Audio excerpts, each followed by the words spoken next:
Lot 36, The Debt Collector's Curse. Part 2. The first buyer refused to touch it. An antiques dealer in a cramped shop had recoiled the instant Nick placed the book on the counter. The man muttered something about bad energy and practically shoved him out the door.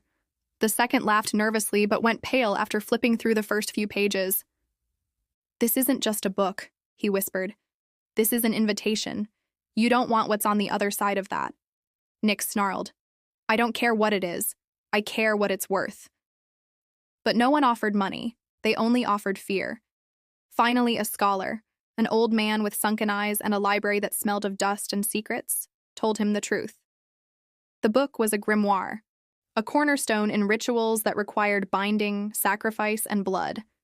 The previous owner hadn't been a collector. He'd been a practitioner. The storage unit wasn't for junk. It was a vault, a prison. "You've broken the seal," the old man said softly, almost pityingly. "Whatever was bound by this book, it's free now." Nick's laugh was brittle.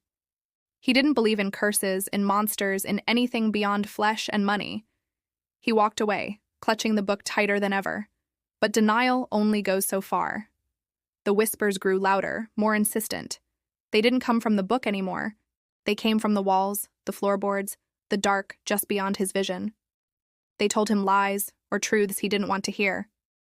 They promised him riches if he just listened a little longer.